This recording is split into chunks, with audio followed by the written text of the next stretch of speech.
Later in the 1670s, astronomers made measurements of Jupiter's moons when the Sun was nearly between Earth and Jupiter, or when Jupiter is nearly in conjunction. That is a little more than 6 months later in the year. These measurements are more difficult for astronomers to make.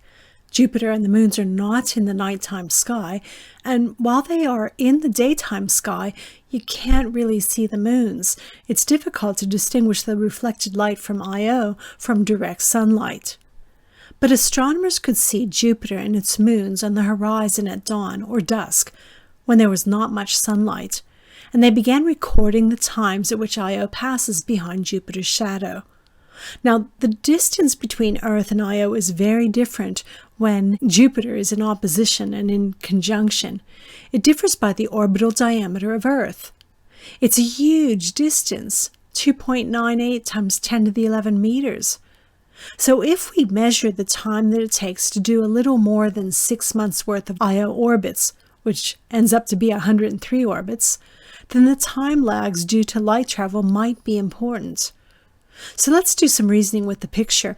The clock has started at the first orbit when Jupiter is in opposition, and there's a time lag for the light to travel to the Earth. So the Earth sees the start of the first orbit time at t0. That's equal to x1 on c. Later, when Jupiter is in conjunction, the Earth sees the end of the 103rd orbit at a clock time of this. The first term is the time that it takes for Io to orbit 103 times, and the second term is the time that it takes for the light that signals the end of the 103rd orbit to travel to Earth. So the time of 103 orbits, as seen from Earth, is this. Now the difference in path lengths of light is simply the orbital diameter of Earth. Indeed, in the 1670s, the astronomers' measurements showed that the time to take 103 orbits was 16.5 minutes longer than the expected 103 times 42.5 hours. That is, from Earth, it appears as if the Io's orbit is taking longer and longer as it disappears from the night sky towards the morning horizon.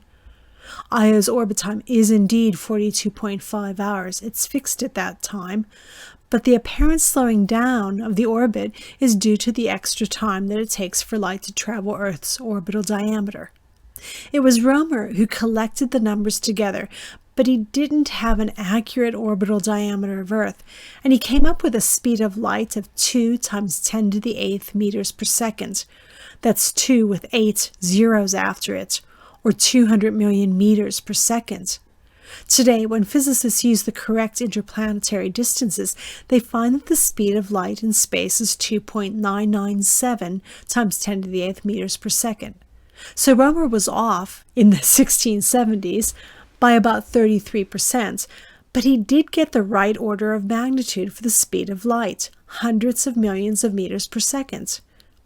Often, we round the numerical value of the speed of light to 3.0 times 10 to the 8th meters per second. Light is slower when it passes through air, water, or other transparent media.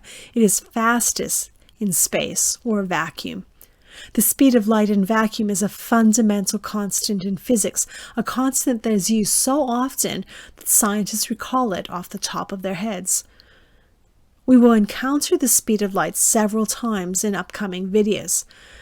Next time, we're going to look at how light reflects off of non-luminous objects, like my books. And we'll also look at reflection from objects with mirror-like surfaces. This is our first example of using a model of light called the Ray model of light.